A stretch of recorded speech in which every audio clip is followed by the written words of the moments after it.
ಶ್ರೀ ದತ್ತ ಭಾಗವತ. ಶಿವಂ ಶಾಂತಂ ಪ್ರಸನ್ನಂ ಓಂಕಾರಂ ಸಚ್ಚಿತ್ಸುಖ ಕೇವಲಂ ಭಕ್ತ ಮುಕ್ತಿಪ್ರದಂ ವಂದೇ ದತ್ತಾತ್ರೇಯಂ ಜಗದ್ಗುರುಂ. ಭಾಗ 3. ಉತ್ತರಕಾಂಡ. ಪ್ರಥಮ ಸ್ಕಂದ. ಶ್ರೀಪಾದ ಶ್ರೀವಲ್ಲಭ ಲೀಲಾಮೃತ. ಅಧ್ಯಾಯ 4.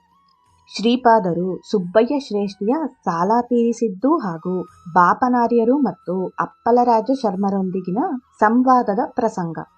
ಪಾದಗಯಾ ತೀರ್ಥವಿರುವ ಪೀಠಿಕಾಪುರದಲ್ಲಿ ಸುಬ್ಬಯ್ಯ ಶ್ರೇಷ್ಠಿ ಹೆಸರಿನ ವ್ಯಾಪಾರಸ್ಥನಿದ್ದ. ಅವನು ದೂರ ದೂರದ ಪಟ್ಟಣಗಳಿಗೆ ಹೋಗಿ ವ್ಯಾಪಾರ ಮಾಡುತ್ತಿದ್ದ. ವ್ಯಾಪಾರ ಚೆನ್ನಾಗಿ ಸಾಗುತ್ತಿತ್ತು. ಆಗಾಗ ಮಲಯಾಳ ದೇಶದ ಪಾಲ್ಕಾಡ ಎಂಬ ಪಟ್ಟಣದ ಬಿಲ್ವಮಂಗಳ ಎಂಬ ಬ್ರಾಹ್ಮಣನೊಂದಿಗೆ ಕಾಂಚೀಪುರಕ್ಕೆ ವ್ಯಾಪಾರಕ್ಕಾಗಿ ಹೋಗುತ್ತಿದ್ದ. ಬರಬರುತ್ತಾ ಅವರಿಬ್ಬರ ಮುತ್ತು ಹವಳದ ವ್ಯಾಪಾರವು ಬಲು ಜೋರಾಗಿ ಸಾಗತೊಡಗಿತ್ತು. ಆದರೆ ಅವರಿಗಿರುವ ದುರ್ವ್ಯಸನದಿಂದಾಗಿ ಅವರು ವೇಶ್ಯಾಸಂಗವನ್ನು ಮಾಡಿ ಹಾಳಾಗತೊಡಗಿದರು. ಒಮ್ಮೆ ಅರಬ್ಬರೊಂದಿಗೆ ವ್ಯಾಪಾರ ಮಾಡುವಾಗ ಇವರಿಂದ ಸಾಕಷ್ಟು ಹಣವನ್ನು ಪಡೆದ ಅರಬ್ಬರು ಇವರಿಗೆ ಕಳಪೆ ವಸ್ತುಗಳನ್ನು ಕೊಟ್ಟರು.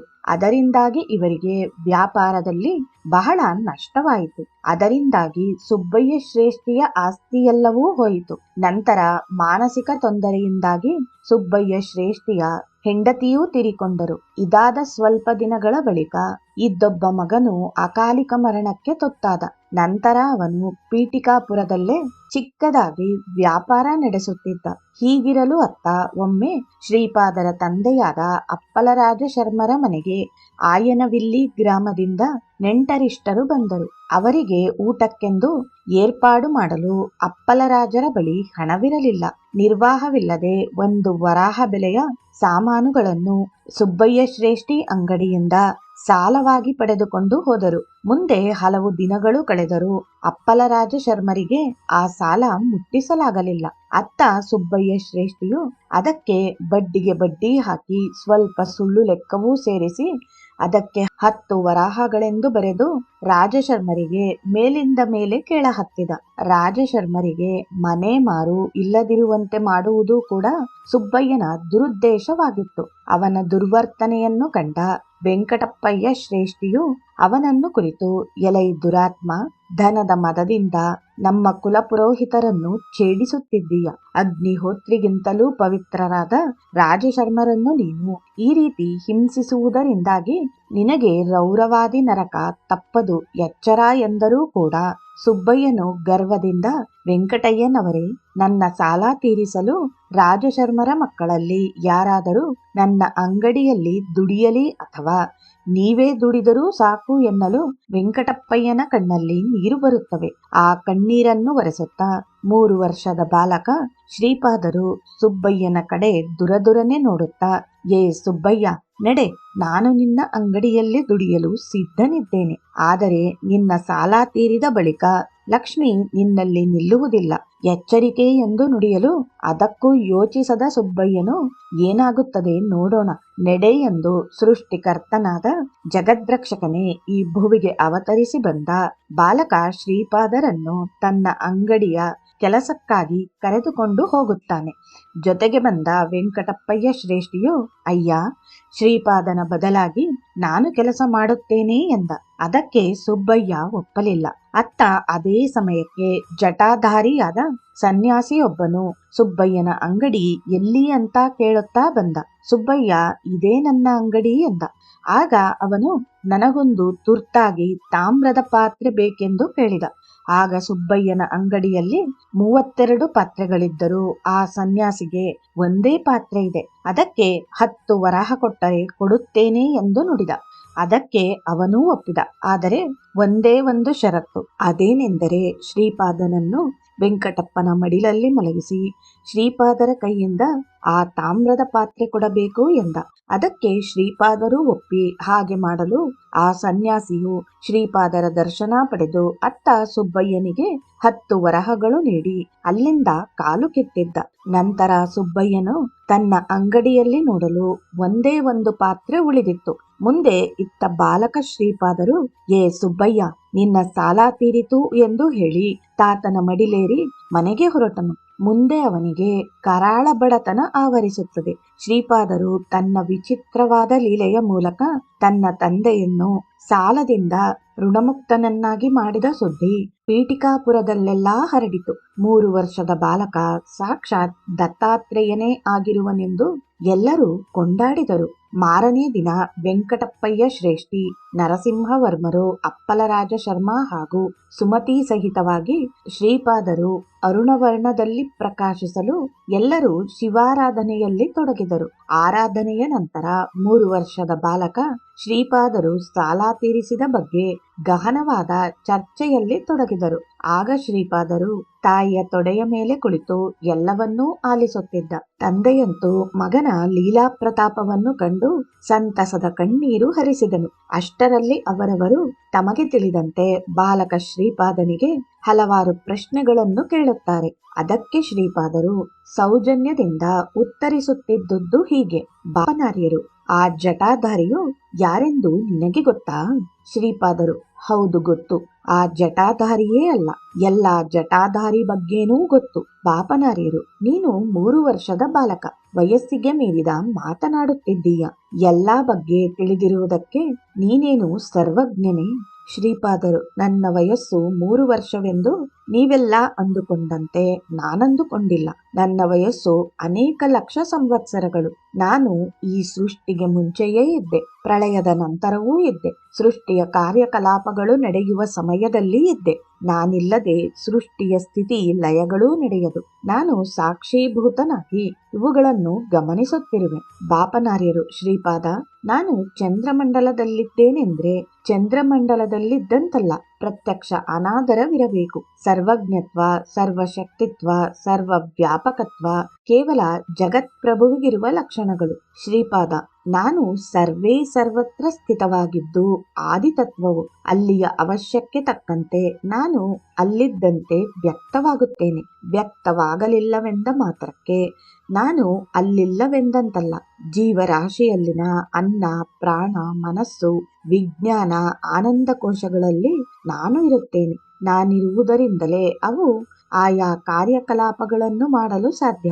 ನಾನು ಈ ಕೋಶಗಳಲ್ಲಿರುವಂತೆ ನಿನಗೆ ಅನುಭವಕ್ಕೆ ಬಾರದೆ ನೀನು ನಾನು ಅಲ್ಲಿದ್ದಂತೆ ಭಾವಿಸಲಾರೆ. ನಿನಗೆ ಅನುಭವಕ್ಕೆ ಬಾರಲಿಲ್ಲವೆಂದ ಮಾತ್ರಕ್ಕೆ ನಾನಿಲ್ಲವೆಂದರ್ಥವಲ್ಲ.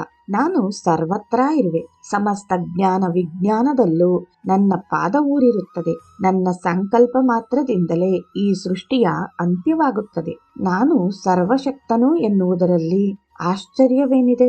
ಅಪ್ಪಲರಾಜ ಶರ್ಮ: ಮಗು, ಚಿಕ್ಕಂದಿನಿಂದಲೂ ನೀನು ನಮಗೆ ಸಮಸ್ಯೆಯಾಗಿದ್ದೀಯ.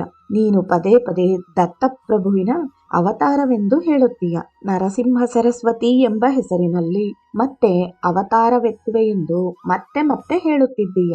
ಊರಿನ ಜನ ಇದೆಲ್ಲ ನಾಟಕ, ಬೂಟಾಟಿಕೆ, ಮನಚಾಂಚಲ್ಯದಿಂದಾದ ಬುದ್ಧಿವಂತಿಕೆ ಎಂದು ಮನಸ್ಸಿಗೆ ಬಂದಂತೆ ಮಾತನಾಡಿಕೊಳ್ಳುತ್ತಿದ್ದಾರೆ.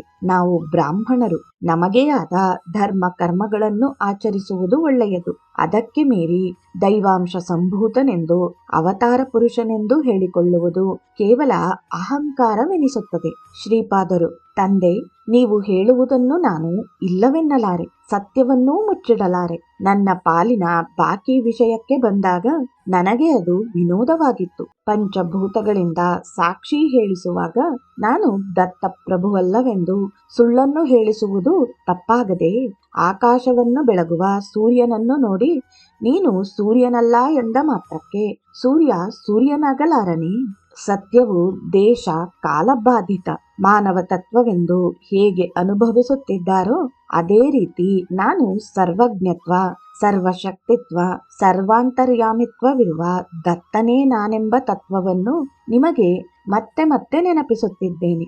ಯುಗಗಳು ಕಳೆಯಬಹುದು, ಅನೇಕ ಜಗತ್ತುಗಳು ಸೃಷ್ಟಿ ಸ್ಥಿತಿ ಲಯವನ್ನು ಹೊಂದಬಹುದು. ಆದರೆ ಸಾಕ್ಷಾತ್ ದತ್ತನಾದ ನಾನು ದತ್ತನೇ ಅಲ್ಲದಿರುವುದು ಹೇಗೆ?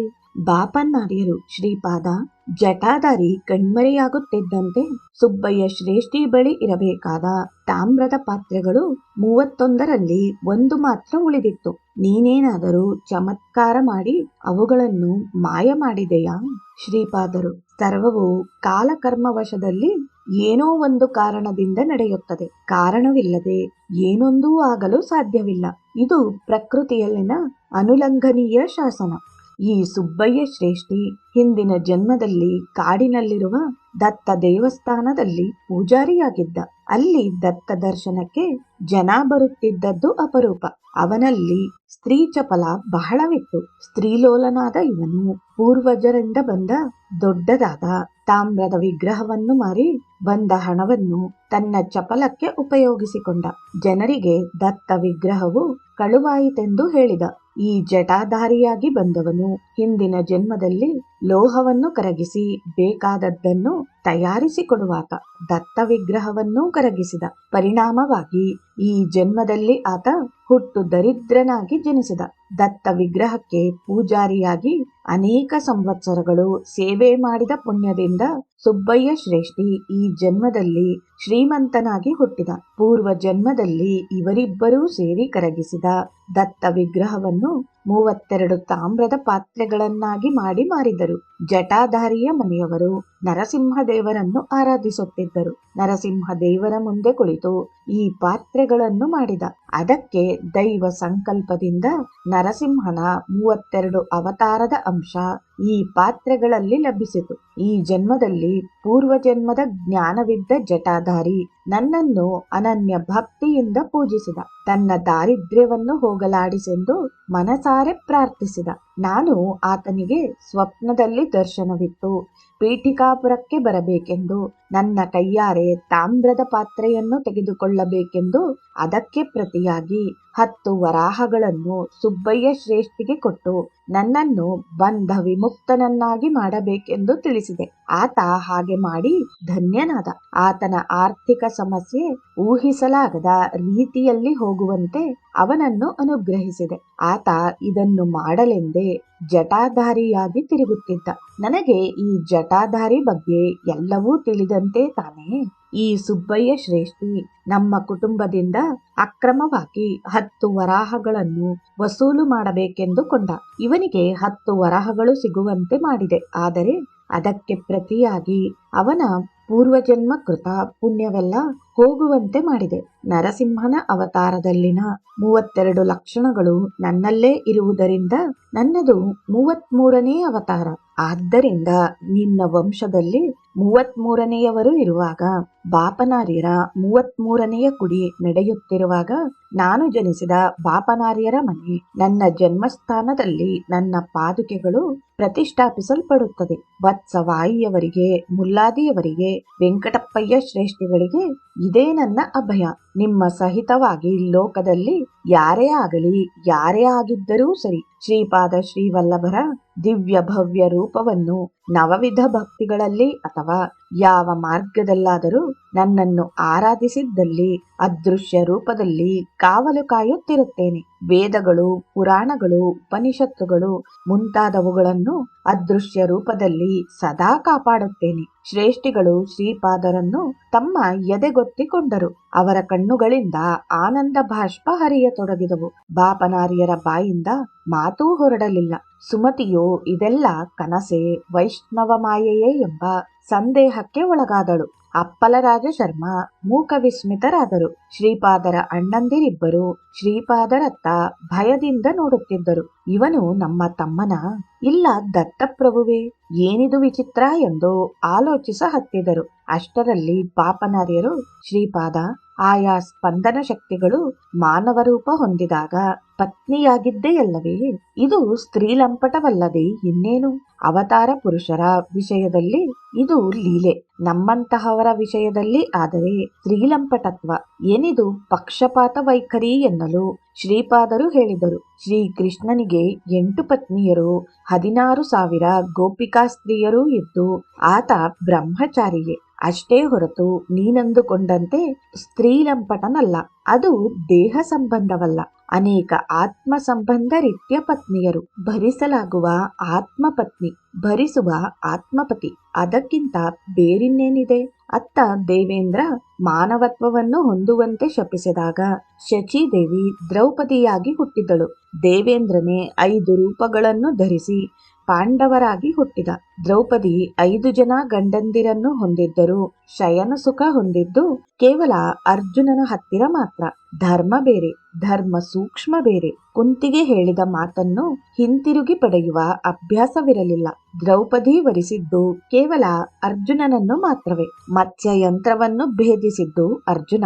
ಧರ್ಮಪತ್ನಿಗೆ 6 ಲಕ್ಷಣಗಳಿರಬೇಕು. ರೂಪದಲ್ಲಿ ಲಕ್ಷ್ಮಿಯಂತೆ ಪ್ರಸನ್ನತಾ ಲಕ್ಷಣ ದ್ರೌಪದಿಯಂತೆ, ಕ್ಷಮಾಗುಣದಲ್ಲಿ ಭೂದೇವಿಯನ್ನು ಹೋಲುವಂತಿರಬೇಕು. ಭವಿಷ್ಯದಲ್ಲಿ ನಡೆಯುವುದೆಲ್ಲ ಸಹದೇವನಿಗೆ ತಿಳಿದಿತ್ತು. ಕೌರವ ಪಾಂಡವರ ಯುದ್ಧ ಆಗಿಯೇ ಆಗುತ್ತದೆಂದು ಗೊತ್ತಿತ್ತು. ಆದರೆ ಅದು ಆಗುವುದಕ್ಕೆ ಮುನ್ನ ಎಷ್ಟೆಷ್ಟೋ ಘಟನೆಗಳು ಆಗಬೇಕಿತ್ತು. ಅದರಲ್ಲಿ ದುಃಖದಾಯಕ ಘಟನೆಗಳು ಕೂಡ ಇದ್ದವು. ಇದೆಲ್ಲವನ್ನೂ ತಿಳಿದುಕೊಂಡವನಿಗೆ ಬೇಸರ, ಕೋಪ ಬಹಳ ಇರುತ್ತಿತ್ತು. ಅದಕ್ಕೆ ಸಹದೇವನೊಂದಿಗೆ ವ್ಯವಹರಿಸುವಾಗ ದ್ರೌಪದಿ ಸಹನೆಯಿಂದ ವರ್ತಿಸುತ್ತಿದ್ದಳು. ಭೀಮ ತಿಂಡಿ ಬಾಕ, ತಿನ್ನುವುದರಲ್ಲಿ ಯಾವಾಗಲೂ ಮನಸ್ಸಿದ್ದು, ಹಾಗೆಯೇ ಬಲಾಢ್ಯನಾದ್ದರಿಂದ ಅಂತಹುದೇ ಕೆಲಸಗಳನ್ನು ಮಾಡುತ್ತಿದ್ದ. ದ್ರೌಪದಿ ಅವನೊಂದಿಗೆ ವ್ಯವಹರಿಸುವಾಗ ದಾಸಿಯಂತೆ ವ್ಯವಹರಿಸುತ್ತಿದ್ದಳು. ಧರ್ಮರಾಜ ಪಾಂಡವರಲ್ಲಿ ಅಗ್ರಜ. ರಾಜನೀತಿಗೆ ಸಂಬಂಧಿಸಿದಂತೆ ಅವನ ಮನಸ್ಸು ಸಮಸ್ಯೆಗಳಿಂದ ತುಂಬಿರುತ್ತಿತ್ತು. ಅದಕ್ಕಾಗಿ ದ್ರೌಪದಿ ಧರ್ಮರಾಜನಿಗೆ ಮಂತ್ರಿಯಂತೆ ತಕ್ಕ ಸಲಹೆ ಕೊಡುತ್ತಿದ್ದಳು. ನಕುಲ ಕತ್ತಿವರಸೆಯಲ್ಲಿ ಪ್ರವೀಣ. 2 ಮಳೆಯ ಹನಿಯ ನಡುವೆ ಒದ್ದೆಯಾಗದಂತೆ ಕತ್ತಿಯಾಡಿಸಬಲ್ಲ ನಿಪುಣ. ಯುದ್ಧ ವಿದ್ಯಾ ನೈಪುಣ್ಯತೆ ತೋರಿಸಲು ಚುರುಕಾಗಿರಬೇಕು. ಅದಕ್ಕನುಗುಣವಾದ ಭಕ್ಷ್ಯ ಭೋಜ್ಯಗಳನ್ನು ದ್ರೌಪದಿ ಮಾಡುತ್ತಿದ್ದಳು. ತಾಯಿ ಮಗುವಿನ ಮನಸ್ಸನ್ನು ತಿಳಿದುಕೊಂಡು ಕೊಡುವಂತೆ ದ್ರೌಪದಿ ನಕುಲನೊಂದಿಗೆ ವ್ಯವಹರಿಸುತ್ತಿದ್ದಳು. ಶಯ್ಯಾಸುಖ ಕೊಡಲು ರಂಬೆಯನ್ನು ಮೀರಿಸಿದ ಚಾತುರ್ಯದಿಂದ ಅರ್ಜುನನನ್ನು ತಣಿಸುತ್ತಿದ್ದಳು. ಧರ್ಮ ಭಂಗವಾಗದಂತೆ 5 ಸಹೋದರರಿಗೂ ಪತ್ನಿಯಾದರೂ ಶಯನ ಸುಖವಿತ್ತಿದ್ದು ಅರ್ಜುನನಿಗೆ ಮಾತ್ರವೇ. ಇಷ್ಟೆಲ್ಲ ಹೇಳುತ್ತಿದ್ದಂತೆ ಅತ್ತ ನರಸಿಂಹವರ್ಮರು ಶ್ರೀಪಾದರನ್ನು ತಮ್ಮ ಮಡಿಲಿಗೆ ತೆಗೆದುಕೊಂಡರು. ಆಗ ಶ್ರೀಪಾದರು ವರ್ಮರಿಗೆ ಹೇಳಿದರು, ತಾತ, ನಾಳೆ ನಾವಿಬ್ಬರು ನಮ್ಮ ಭೂಮಿಯನ್ನು ನೋಡಲು ಹೋಗೋಣ. ಅದೆಷ್ಟು ದಿನದಿಂದಲೋ ಭೂಮಾತೆ ನನ್ನನ್ನು ಶ್ರೀಪಾದ ಪ್ರಭು, ನಿನ್ನ ಪಾದಸ್ಪರ್ಶದಿಂದ ನನ್ನನ್ನು ಪುನೀತಳಾಗಿಸುವುದಿಲ್ಲವೇ ಎಂದು ಆರ್ತಳಾಗಿ ಪ್ರಾರ್ಥಿಸುತ್ತಿದ್ದಾಳೆ. ಆರ್ತ ತ್ರಾಣಪಾರಾಯಣನೆಂದು ನನಗೆ ಬಿರುದಿರುವುದಲ್ಲವೇ? ಅದಕ್ಕೆ ವರ್ಮರು, ಮಗು ಶ್ರೀಪಾದ, ನನ್ನದೊಂದು ಚಿಕ್ಕ ಭಿನ್ನಹ. ನಮಗೆ ಪೀಠಿಕಾಪುರದ ಸಮೀಪದಲ್ಲೇ ಸ್ವಲ್ಪ ಜಮೀನಿದೆ. ಅಲ್ಲಿಯವರಿಂದಲೇ ಸಾಗುವಳಿ ಮಾಡಿಸುತ್ತಿದ್ದೇನೆ. ಹಳ್ಳಿಯವರಿಗೆ ಕಡಿಮೆ ಬೆಲೆಗೆ ಕೊಟ್ಟು ಜಮೀನ್ದಾರಿ ವ್ಯವಹಾರಗಳನ್ನು ನೋಡಿಕೊಳ್ಳಲು ತಂದೆಯವರನ್ನು ಕರಣಿಕರನ್ನಾಗಿಸುವುದೆಂದು ನನ್ನ ಅಭಿಪ್ರಾಯ. ಸದ್ಯಕ್ಕೆ ಆಯನವಿಲ್ಲ, ಕರಣಿಕರಾಗಿ ನಾವಿಲ್ಲವಲ್ಲ ಎಂದರು. ಶ್ರೀಪಾದ ನಗುತ್ತಾ, ತಾತ, ನೀವು ನಿಮ್ಮ ಜಮೀನ್ದಾರಿ ವಿಷಯವನ್ನೇ ಆಲೋಚಿಸುತ್ತಿದ್ದೀರಿ. ನನ್ನ ಜಮೀನ್ದಾರಿ ವಿಷಯವನ್ನು ಆಲೋಚಿಸುತ್ತಿಲ್ಲ. ಇದು ನನಗೆ ಸಮ್ಮತವಲ್ಲ. ಮೊದಲು ತಂದೆಯವರು ಕರುಣಿಕರಾಗಲಿ. ಆದರೆ ನಾನು ಮಾಡಲಿರುವ ಕರುಣಿಕ ಕೆಲಸ ವಿಶ್ವವ್ಯಾಪಿ. ನನ್ನ ಲೆಕ್ಕಗಳು ನನಗೆ ಪ್ರತಿದಿನವೂ ಕೋಟಿಗಟ್ಟಲೆ ಪುಣ್ಯರಾಶಿ ಖರ್ಚು ಕಾಣಿಸುತ್ತಿರುತ್ತದೆ. ನನ್ನ ಅವತಾರ ವಿಶ್ವ ಕುಂಡಲಿನಿಯನ್ನು ಚಲಿಸುವಂತೆ ಮಾಡುವುದು. ಮನುಷ್ಯರಿಗೆ ಇರುವಂತೆ ಗ್ರಾಮ, ಪಟ್ಟಣ, ಪುಣ್ಯಕ್ಷೇತ್ರಗಳಿಗೂ ಕೂಡ ಕುಂಡಲಿನಿ ಇದೆ. ಇದು ಸಾಂದ್ರ ಸಿಂಧೂ ವೇದ ತಿಳಿದವರಿಗೆ ಮಾತ್ರವೇ ಅರಗಿಸಿಕೊಳ್ಳಬಹುದಾದ ರಹಸ್ಯ. ಪೀಠಿಕಾಪುರ ಕುಂಡಲಿನಿಯನ್ನು ಬಾಪನಾರ್ಯರು, ವೆಂಕಟಪ್ಪಯ್ಯ ಶ್ರೇಷ್ಠಿ, ವತ್ಸವಾಯು 33ನೇ ತಲೆಮಾರಿನಲ್ಲಿ ಕದಲಿಸಬಹುದು. ಆದರೆ ಆತುರವೇಕೆ? ಅದೃಷ್ಟವಶಾತ್ ನಿಮಗೆ ಸಿಕ್ಕಿದ ಈ ಮಹಾಪುಣ್ಯ ಅವಕಾಶವನ್ನು ಪ್ರತಿ ಕ್ಷಣವೂ ಸದ್ವಿನಿಯೋಗ ಮಾಡಿಕೊಳ್ಳಿರಿ ಎಂದರು. ನರಸಿಂಹವರ್ಮರು ಶ್ರೀಪಾದರನ್ನು ಪೀಠಿಕಾಪುರದಲ್ಲಿ ಶಾಶ್ವತವಾಗಿ ನೆಲೆಸುವಂತೆ ಮಾಡಲು ಈ ರೀತಿ ಪ್ರಯತ್ನಿಸಿದರು ಎನ್ನುವ ಸಂಗತಿಯು ಶ್ರೀಪಾದ ಶ್ರೀ ವಲ್ಲಭ ಚರಿತಾಮೃತದಲ್ಲಿ ಸಾರಾಸಾರವಾಗಿ ವಿವರಿಸಲ್ಪಟ್ಟಿದೆ ಎನ್ನುವಲ್ಲಿಗೆ ಈ ಅಧ್ಯಾಯವು ಸಮಾಪ್ತಿಯಾಗುತ್ತದೆ. ಜೈ ಗುರುದೇವ ದತ್ತ.